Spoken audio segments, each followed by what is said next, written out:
ನಮಸ್ತೆ ಎಜಿ ನ್ಯೂಸ್ಗೆ ಸ್ವಾಗತ. ಮಹಾನಗರ ಪಾಲಿಕೆಯ ತಿನಿಸು ಕಟ್ಟೆ ಮಳಿಗೆಗಳನ್ನು ತಮ್ಮ ಪತ್ನಿಯರ ಹೆಸರಲ್ಲಿ ಪಡೆದ ಪ್ರಕರಣದಡಿ ಪಾಲಿಕೆಯ ಇಬ್ಬರು ಬಿಜೆಪಿ ಸದಸ್ಯರ ಸದಸ್ಯತ್ವ ರದ್ದುಗೊಳಿಸಿ ಬೆಳಗಾವಿ ಪ್ರಾದೇಶಿಕ ಆಯುಕ್ತರು ಸೋಮವಾರ ಆದೇಶಿಸಿದ್ದಾರೆ. ವಾರ್ಡ್ ನಂಬರ್ 23ರ ಜಯಂತ ಜಾಧವ್ ಹಾಗೂ ವಾರ್ಡ್ ನಂಬರ್ 41ರ ಸದಸ್ಯ ಮಂಗೇಶ್ ಪವಾರ್ ಅವರ ಪಾಲಿಕೆ ಸದಸ್ಯತ್ವ ಅನರ್ಹಗೊಳಿಸಿ ಪ್ರಾದೇಶಿಕ ಆಯುಕ್ತ ಎಸ್ಪಿ ಶೆಟ್ಟಣ್ಣವರ್ ಆದೇಶಿಸಿದ್ದಾರೆ.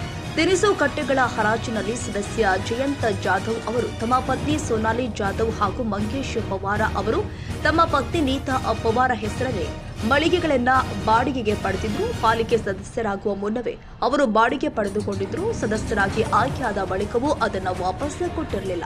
ಚುನಾಯಿತ ಸದಸ್ಯರಾಗಿದ್ರೂ ಕೂಡ ಪಾಲಿಕೆಯಿಂದ ಲಾಭ ಪಡೆದಿದ್ದಾರೆ. ಹಾಗಾಗಿ ಇಬ್ಬರ ಸದಸ್ಯತ್ವವನ್ನು ರದ್ದುಪಡಿಸಬೇಕು ಅಂತ ಸಾಮಾಜಿಕ ಕಾರ್ಯಕರ್ತ ಸುಜಿತ್ ಮುಳುಗುಂದ 2023ರ ನವೆಂಬರ್ 9ರಂದು ದೂರು ಕೊಟ್ಟಿದ್ರು. ಈ ಬಗ್ಗೆ ಸುದೀರ್ಘ ವಿಚಾರಣೆ ನಡೆಸಿದ ಪ್ರಾದೇಶಿಕ ಆಯುಕ್ತರು ಪಾಲಿಕೆ ಸದಸ್ಯತ್ವ ರದ್ದುಪಡಿಸಿದ್ದಾರೆ. ನಗರ ಸೇವಕರಾಗಿ ಚುನಾಯಿತರಾದ ನಂತರ ಹರಾಜಿನಲ್ಲಿ ಪಡೆಯಲಾದ ಮಳಿಗೆಗಳನ್ನು ಮಹಾನಗರ ಪಾಲಿಕೆಗೆ ಅವರು ಬಿಟ್ಟುಕೊಡಬೇಕಾಗಿತ್ತು. ಆದರೆ ಹಾಗೆ ಮಾಡದೆ ಆ ಮಳಿಗೆಗಳನ್ನು ತಮ್ಮ ಕುಟುಂಬದ ಸದಸ್ಯರ ಬಳಿಯೇ ಉಳಿಸಿಕೊಂಡಿದ್ದಾರೆ. ಇದರಿಂದ ಇಬ್ಬರು ಸದಸ್ಯರು ಪರೋಕ್ಷವಾಗಿ ಮಹಾನಗರ ಪಾಲಿಕೆಯಿಂದ ಲಾಭ ಪಡೆದಿದ್ದಾರೆ. ಕರ್ನಾಟಕ ಮುನ್ಸಿಪಲ್ ಕಾರ್ಪೊರೇಷನ್ ಕಾಯ್ದೆ 1976 ಕಲಂ ಅಡಿಯಲ್ಲಿ ಕ್ರಮ ಕೈಗೊಳ್ಳಲಾಗಿದೆ.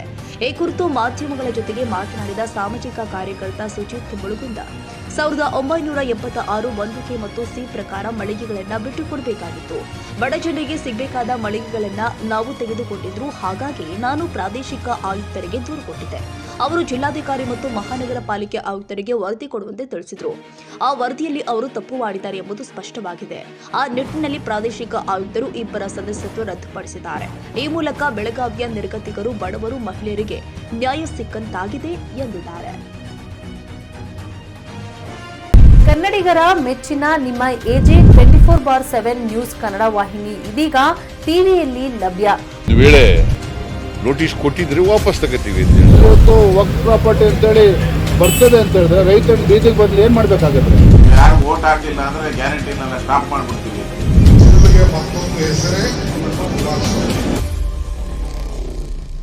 ಕರ್ನಾಟಕ ಮತ್ತು ದೇಶ ವಿದೇಶ 360 ಡಿಗ್ರಿ ಸುದ್ದಿ ಹಾಗೂ ಉತ್ತರ ಕರ್ನಾಟಕ, ಬೆಳಗಾವಿ, ಬಾಗಲಕೋಟೆ, ಧಾರವಾಡ, ಹಾವೇರಿ, ಗದಗ, ಬಿಜಾಪುರ ಜಿಲ್ಲೆಯ ಕ್ಷಣ ಕ್ಷಣದ ವಿವರವನ್ನ ಪಡೆಯುವುದಕ್ಕೆ ಎಜೆ 24/7 ನ್ಯೂಸ್ ಕನ್ನಡ ವಾಹಿನಿಯನ್ನ ಲೈಕ್ ಮಾಡಿ, ವಿಡಿಯೋಗಳನ್ನ ಶೇರ್ ಮಾಡಿ, ಕಮೆಂಟ್ ಮಾಡುವ ಮೂಲಕ ನಮ್ಮ ವಾಹಿನಿಗೆ ಸಹಕಾರ ನೀಡಿ ಮತ್ತು ಚಾನೆಲ್ ಅನ್ನ ಸಬ್ಸ್ಕ್ರೈಬ್ ಮಾಡಿ. ಧನ್ಯವಾದಗಳು.